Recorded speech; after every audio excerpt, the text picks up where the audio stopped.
भाभी स्टोरी। हवस का नतीजा। राज ने भाभी के साथ क्या किया। मुग्धा का बदन बुखार से तप रहा था। ऊपर से रसोई की जिम्मेदारी किसी तरह सब्जी चलाई जा रही थी। तभी उसका देवर राज वहाँ पानी पीने आया। उसने मुग्धा के हाव भाव देखे तो उसके माथे पर हाथ रखा और बोला, भाभी आपको तो तेज बुखार है। हाँ, मुग्धा ने कमजोर आवाज में कहा। नहीं था, दोपहर से अचानक भैया को बताया नहीं, वे तो परसों आने ही वाले हैं, वैसे भी बेकार परेशान होंगे। आज तो रात हो ही गई, बस कल की बात है। अरे लेकिन राज की फिक्र कब नहीं हुई थी। मगर मुग्धा ने उसे दिलासा देते हुए कहा, कोई बात नहीं, मामूली बुखार ही तो है, तुम जाकर पढ़ाई करो, खाना बनते ही बुला लूँगी। मुग्धा की नकल उतार कर चिढ़ाते हुए राज ने उसके हाथ से बेलन छीना और बोला, लाइए मैं बना देता हूँ, आप जाकर आराम कीजिए। ना लेट गई तो मैं और बीमार हो जाऊंगी। मुग्धा बैठने वाली में से नहीं थी। वह बोली, हम दोनों मिलकर बना लेते हैं। और वे दोनों मिलकर खाना बनाने लगे। मुग्धा का पति विनय कंपनी के किसी काम से 3 दिनों के लिए बाहर गया हुआ था। वह कर्मचारी तो कोई बहुत बड़ा नहीं था, लेकिन बॉस का भरोसेमंद था, सो किसी भी काम के लिए वे उसे ही भेजते थे। मुग्धा का 21 साल का देवर राज प्रतियोगी परीक्षाओं की तैयारी कर रहा था। विनय जैसा प्यार करने वाला पति पाकर मुग्धा भी खुश रहती थी। कुछ पति की तनख्वाह और कुछ वह खुद को निजी स्कूल में पढ़ाती। दोनों से मिलकर घर का खर्च अच्छे से निकल आता। सास ससुर गांव में रहते थे। देवर राज अपनी पढ़ाई के चलते उनके साथ ही रहता था। जिंदगी में कमी थी तो बस यही कि खुशहाल शादीशुदा जिंदगी के 10 सालों के बाद भी उनके कोई औलाद नहीं थी। अब मुग्धा 35 साल की हो चुकी थी। अपनी वह हम उम्र बाकी टीचरों को उनके बच्चों के साथ देखती तो ना चाहते हुए भी उसे रोना आ ही जाता। वह अपनी डायरी के पन्ने इसी पीड़ा से रंगती जाती। रोटियां बन चुकी थी। राज ने उसे कुर्सी पर बैठने को बोला और सामान समेटने लगा। मुग्धा ने सिर पीछे की ओर टिकाया और आंखें बंद कर ली। वातावरण एकदम शांत था। तभी वहाँ तूफान फिर से गुजरने लगा, जिसका शोर मुग्धा आज तक नहीं भाप पाई थी। राज की गर्दन धीरे से मुग्धा की ओर घूम चुकी थी। वह कनखियों से मुग्धा की फिटिंग वाली कमीज में कैद उसके उभारों को देखने लगा था। मुग्धा की सांसों के साथ जैसे जैसे ऊपर नीचे होते वैसे राज के अंदर का शैतान जागता जाता। हो गया सब काम। बर्तनों की आवाज़ बंद जानकर मुग्धा ने अचानक पूछते हुए अपनी आंखें खोल दी। झकबका गया और बोला, हाँ भाभी बस हो ही गया, कहकर राज ने जल्दी जल्दी बाकी काम निपटाया और खाने की चीज़ों को उठाकर मेज़ पर ले गया। मुग्धा ने मुश्किल से 2 रोटियां खाई। वह भी राज की जिद पर वह ज़बरदस्ती सब्जी उसकी प्लेट में डाल दे रहा था।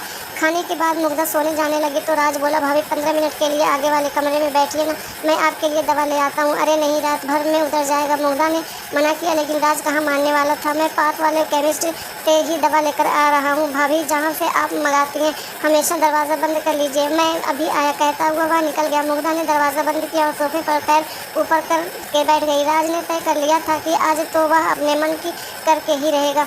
इस बीच केमिस्ट की दुकान आ गई। क्या बात है राज बाबू। केमिस्ट ने राज को खोया सा देखा तो पूछा। राज का ध्यान वापस दुकान पर आया।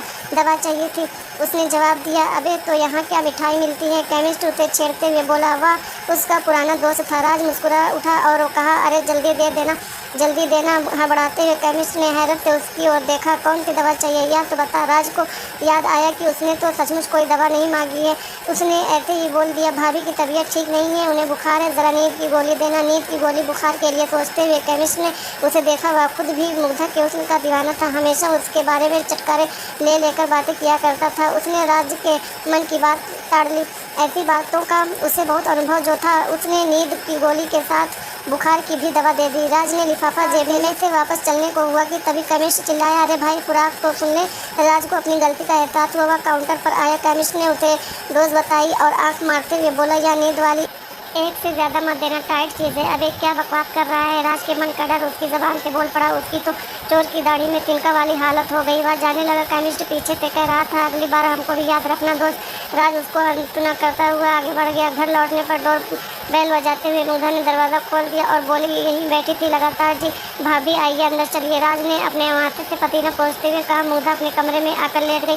राज ने उससे पहले बुखार की दवा दी। मुग्धा दवा लेकर सोने के लिए लेटने लगी तो राज ने उससे रोका। भाभी अभी एक दवा बाकी है, कितनी सारी ले आए। मुग्धा ने थकी आवाज़ में बोला और बाम लेकर माथे पर लगाने लगी। भाभी दीजिए, मैं लगा देता हूँ, कहकर राज ने उससे बाम की डिब्बी ले ली तो उसके माथे पर मलने लगा। थोड़ी देर बाद उसने मुग्धा को नींद वाली गोली भी खिला दी और लिटा दिया। राज उसका माथा दबाता रहा। थोड़ी देर बाद उसने पुष्टि करने के लिए मुग्धा को आवाज़ दी, भाभी सो गई क्या? कोई जवाब नहीं मिला। राज ने उसके चेहरे को हिला डुला कर भी देखा, लेकिन प्रतिक्रिया न पाकर वह समझ गया कि रास्ता साफ हो चुका है। राज की कनपटियों में खून तेजी से दौड़ने लगा। वह बत्ती जलती छोड़ मुग्धा के ऊपर आ गया। मर्यादा के आवरण प्याज के छिलकों की तरह उतरते चले गए। कमरे में आए भूचाल से मेज पर रखी विनय मुग्धा की तस्वीर गिरकर टूट गई। तब कुछ शांत होने पर राज थक कर चूर चूर होकर मुग्धा के बगल में लेट गया। बस अब बुखार उतर जाएगा भाभी जी, इतना पसीना जो निकलवा दिया मैंने आपका। राज बेशर्मी से बड़बड़ाया और मुग्धा की कुछ तस्वीरें खींचने के बाद उसे कपड़े पहना दिए।